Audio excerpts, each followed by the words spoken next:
अपनी खुद की शादी तोड़कर मैंने दोस्त के साथ घर में भरपूर मजे लिए। पर शायद यही मोहब्बत है। कई बार मोहब्बत में हम अपना होशो हवास गंवा बैठते हैं, और यही हुआ था मेरे साथ भी। हेलो दोस्तों, मेरा नाम सविता है और मैं एक ईंट कंपनी में जॉब करती हूँ। मैं एक बहुत ही सुंदर लड़की हूँ। मेरी उम्र 26 साल की है। मैं अभी तक सिंगल ही हूँ, पर कुछ दिनों से हमारी ही कंपनी में काम करने वाला मोहन मुझे पसंद करने लगा था।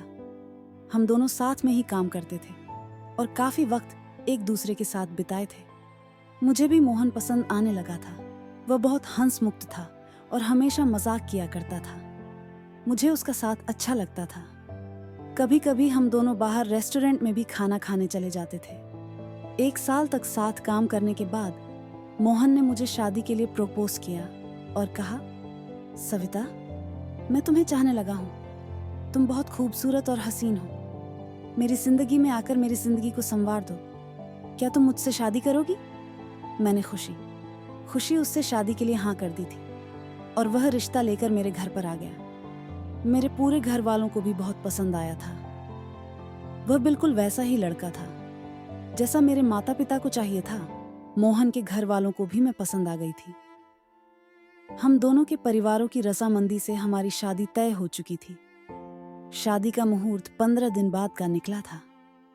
घर पर शादी की तैयारी जोरों शोरों से चल रही थी, पर मैं अभी भी ऑफिस जा रही थी।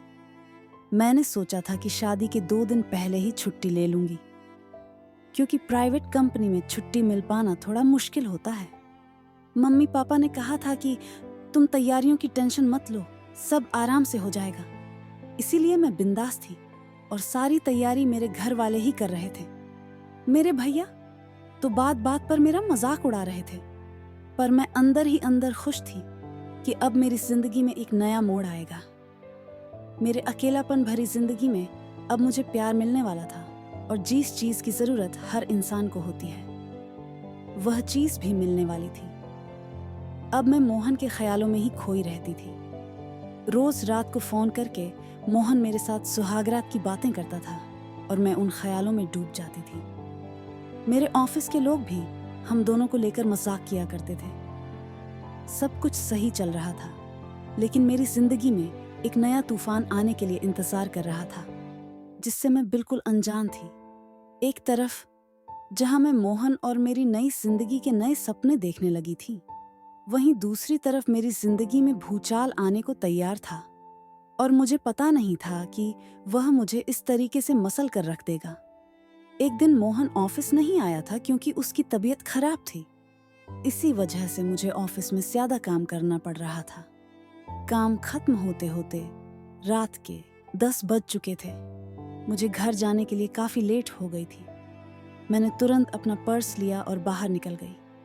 फिर मैं सड़क पर ऑटो का इंतजार करने लगी, लेकिन तभी मौसम खराब होने लगा और बारिश शुरू हो गई। खड़े होने के लिए कोई जगह नहीं थी, इसीलिए मैं बारिश में ही भीग रही थी। इतनी रात हो जाने के कारण मुझे कोई ऑटो भी नहीं मिल पा रही थी। मैं बहुत देर तक ऑटो का इंतजार करती रही। मैं अब खड़ी खड़ी परेशान होने लगी थी। मैं बुरी तरीके से भीग चुकी थी कि तभी मेरे सामने एक बड़ी सी कार आकर खड़ी हो गई। कार की खिड़की से एक नौजवान ने कहा, गाड़ी के अंदर आ जाओ, बारिश में खड़ी रहोगी तो बीमार पड़ जाओगी। फिर मैंने उसे देखा तो मैंने उसे पहचान लिया। वह मेरे ऑफिस का नहीं था, बल्कि मेरे सामने वाले ऑफिस में काम करता है। कई बार लिफ्ट में आते जाते मैंने उसे देखा है। जब भी लिफ्ट में मैं उसके साथ अकेली होती हूँ तो वो मेरी तरफ चुपके से देखता रहता है। एक बार मैं ऑफिस के बाद ऑटो का इंतजार कर रही थी कि तभी ये नौजवान मेरे पास आ गया था। उसने उस दिन भी मुझे लेफ्ट ऑफर की थी, पर तभी उधर से मोहन अपनी बाइक लेकर आ गया था और मैं उसके साथ चली गई थी। मैं काफी देर तक हम दोनों का पीछा करता रहा था, पर आज तो मोहन भी नहीं है और ये लड़का मुझे फिर से लिफ्ट ऑफर कर रहा है।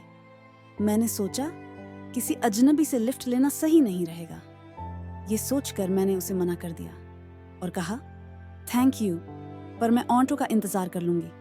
इतने में वह नौजवान भागता हुआ बाहर निकल आया और कहने लगा कि रात के 11 बज चुके हैं, इतनी रात को तुम्हें कहीं और ऑटो नहीं मिलेगा।